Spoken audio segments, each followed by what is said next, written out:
Like a Hellcat. Welcome back to my channel, and in today's video I'm going to be doing the video that's been longly awaited by me and my subscribers like you guys. You're probably waiting this for ages, and all other videos on Bear Dragons have been leading up to this. So that means I'm going to be doing a Bear Dragon care guide.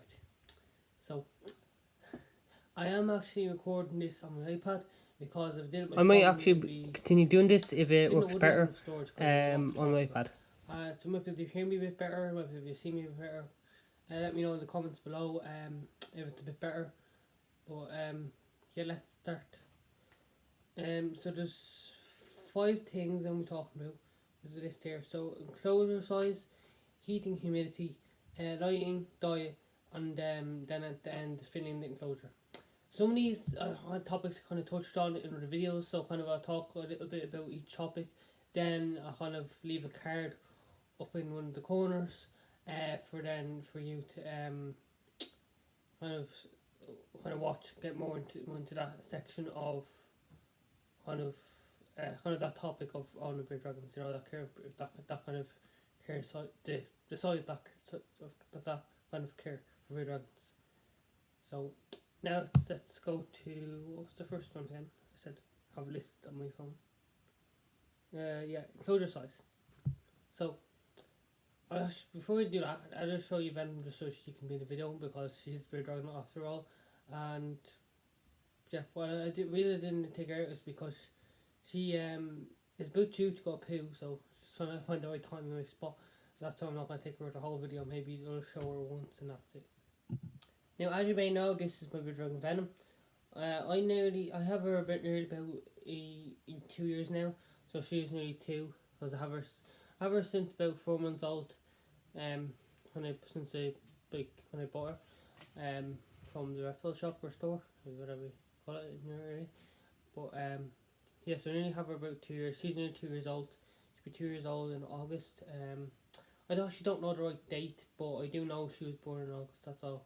From her measurements and her size, because she still has her full tail. She wasn't bitten off her tail. If you didn't read the story in my first video, meet my pets, and I put them up in the corner, I talked about her nails not being there. So she has kind of no nails there, or 2 foot nails. That's since because that's what cohabitate when you put them both Bear Dragons together, they fight, as it happened. Luckily she still has her full tail, so I could measure it and see what age she was, which others you can't do. So that's really it. That's all she had really. Even though she was dominant, she still got 2 nails torn off. Yeah. So I'm going to put her back now, and then we can go back to the video. Bear Dragon care guide. So starting off with enclosure size. Before I start off actually properly, Venom she did want to come out. But I'll just be wary if we're going to peel. If the random clip does stop and just start talking about something different, but I might keep talking the same topic. I don't know. That's why, probably because she'll go poo. I'm just gonna put her on my desk table there. Right. So enclosure size.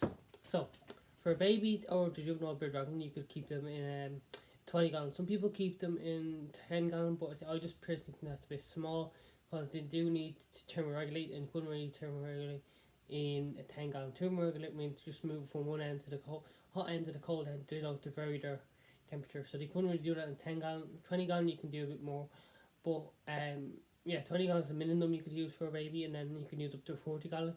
And in 40 gallon you'd kind of to juvenile size. So like you could do in 20 gallon, 40 gallon, and then maybe a 4 foot like I'm doing, or you could do 20 gallon.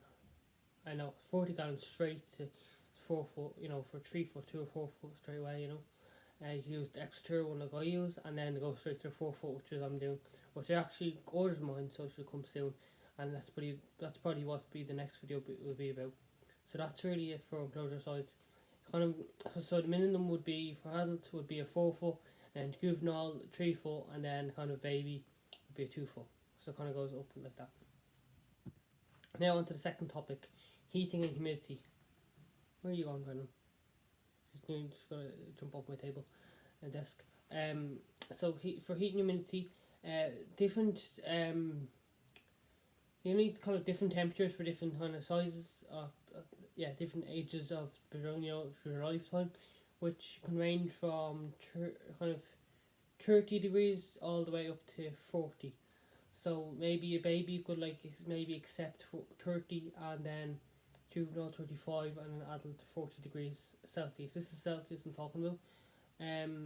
Fahrenheit, which will actually get now, I'll end this clip and then find out what it is in Fahrenheit. So just to check it up on Fahrenheit, so it's 86 degrees Fahrenheit to 104. Now I know that's a bit low of 86 Fahrenheit or 30, but if you think of newborn baby, I'm just kind of thinking for every bird size would be kind of 30 to 40. So maybe 30 as they're just born, and then 35 juvenile, then 40 adult size.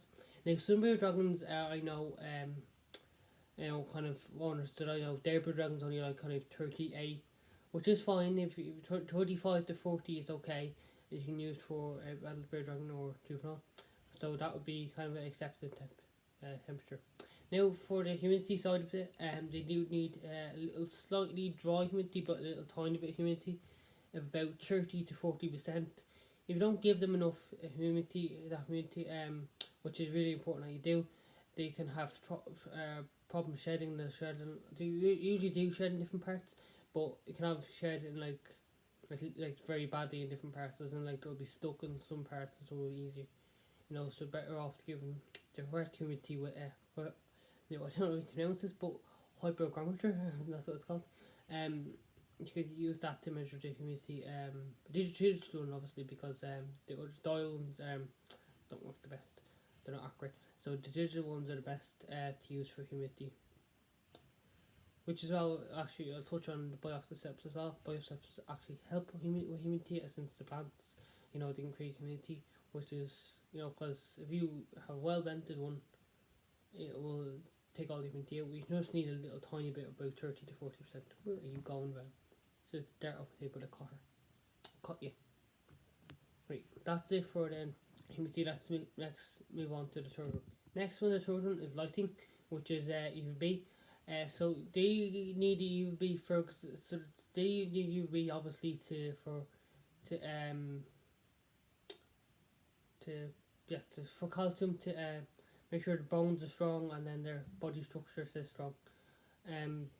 So you need a linear UVB, not the coil ones, since coils don't give enough UVB, especially if you're using a mesh top, like the Extra ones or Zoomed ones or whatever kind of mesh top thing.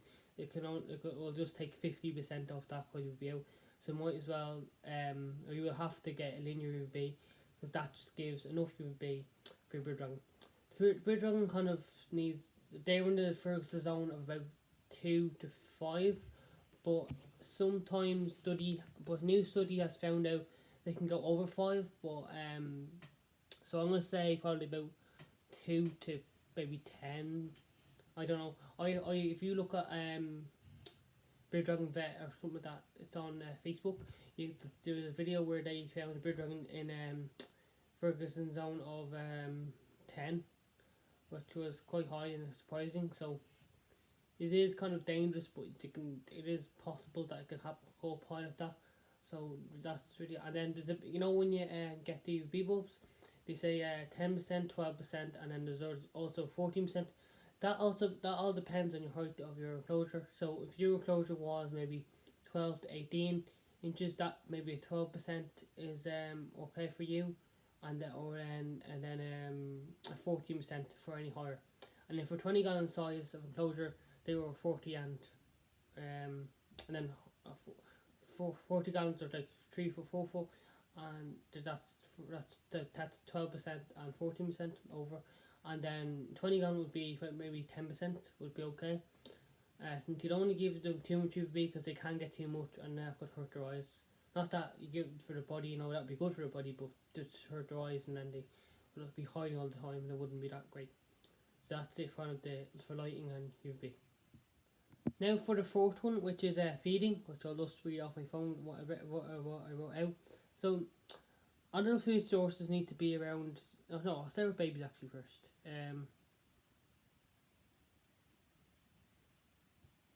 Babies is 80% bulk bugs, and then 30% plants. That's the plant matter, which is kind of like salads. That's for like babies to juvenile size, and the live bugs kind of give them what do yeah, so 80%, yeah, so the 80% of the bugs, that gives them enough protein to grow, and then when they're adult juvenile size, the adult size kind of moving up from, so they could use that kind of the 20%, 80 to 20% bugs and greens. You could use that ratio. Oh, she's gonna go poo with me. Let's put her. If I'm gonna put a poo, I told you. Oh Jesus! Right, I'll just show you that now. Look away, for squeamish. Poo everywhere. I'm just gonna go clean it up and I'll be back in a second. I'm back. So the reason why she went to poo like that, if you're wondering why I splattered her whole place, is I did feed her bell peppers, so like the yellow peppers, which has a lot of water content. And then she also whacked her tail, which whacked the poo everywhere, and that's why there's poo everywhere. That's why I did clean it off, but there is a bit of poo on her tail. That's because she whacked that poo all over the place, and I had to clean up. Well, that just goes to show you that whatever you put in your bread dragon is what comes out. So I put a lot of water content in her. I put a lot of water, gave her a lot of water content food. So that's what happened. She had a lot of water, pooey stuff. Not diarrhea, but just a lot of water in her poo. Well, which is good. So she got a little bit of water, extra water. So that's kind of something that breed dragon owners like with pet tubers don't show off, which is actually an important thing. Whatever you put in your breed dragon is what comes out. So that's kind of good what we're talking with diet. So let's go back to what I was actually saying.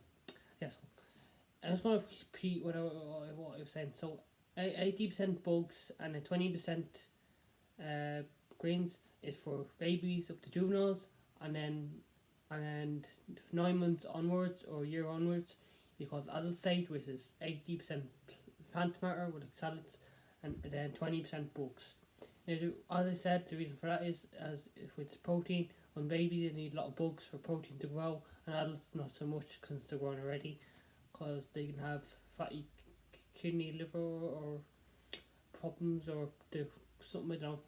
But I just something like that. There's something malfunction in their body that they get. I think it's a kidney or liver infection or eruption that they can get if they eat too much protein, what adults do. So that's why you need to follow that diet. As I said, I'll link one of the video in the corners to say foods that you can feed your breed dragon. So you typically feed salad every day. And then for every breed dragon, and then or every second day, depends how much you put in the bowl. I feed every second day since I do put a lot in, because she does kind of be very hungry even after one feeding, and plus that she does poo every day. So like I give her a break so the poo's not so watery and so bad, just a little bit. So like I give her kind of the 1 day thing in kind of every second day. Do you get what I mean? So that poo does not as bad, and kind of just because she does be a bit hungrier after eating one serving, where she gets 2 servings, and then that's every second day. And that way it kind of works better for her. Whatever works better for you, that's to do it. And then so for babies and juveniles and adults, for bugs it's a bit more complicated. So babies kind of eat they kind of do a 15-minute thing where they eat as much as they can want, and then you can kind of do that. Then move on. Juvenile is every second day, and then adults is kind of, as I said, less protein. So you'd do it 2 times out of the week, or 3. Some people do 2 or 3. I do 2 because I do feed kind of big amount of meals of bugs. So and I do a variety of all different bugs, which I said I'll link up the video. So I can't link it twice. So yeah, but so it'll be there in the iCard, and if you click it, it'll be loads of videos which I'm gonna stick up. Now for the last topic or part of breed dragon care is filling the enclosure. So you can fill the enclosure wherever you want, with sticks, branches, rocks, everything. You can sterilise them, which wood is oven, and then microwaves, leaves that's for bread. So and then what's the other one? Rocks is boiling them in hot water. So all them methods you could do that, and then for substrate you can or you can buy without any decor as well. You don't have to sterilize. That's just to save money if you want to do that.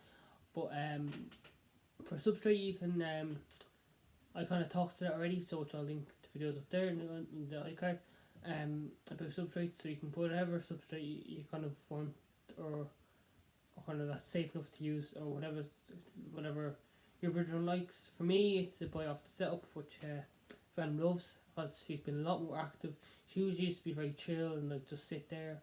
Now she's got active, to everything, you know. So, which is good. So that's kind of mainly it for Bridge Dragon Krugai. Now, this video is not all you need to know about Bridge Dragons. There's more to it. So you have to research more. So watch a couple more videos on YouTube. If you search Bridge Dragon Krugai, you can find loads of Krugai. You'll be able to find this one. But you'll be able to find my one at the another one at the bottom of this video. You might be able to find another one, so you can watch that as well. And you could read articles as well about Bridge Dragons. You could read just watch, as I said in another video, I don't know which one it was. Just watch when it was uploaded, because it could be updated, as it could be old information, which is new information because there's new science technology with Bridge Dragons. So you could you could do read articles and books and all, but just make sure they're not outdated information, make sure they're new information. So that's it for this video. So hope you liked this. Video. So don't forget to like, subscribe, and turn on post notifications to get notification when I post. Ready? Bye. Oh, it didn't work this time. Come on, Venom. You have to say bye to people. Come on, bye to the subscribers. Oh. Come on. Be polite. Be nice. Bye. Bye. Bye, buddy. Bye. And on we'll go through the wastelands, through the highways.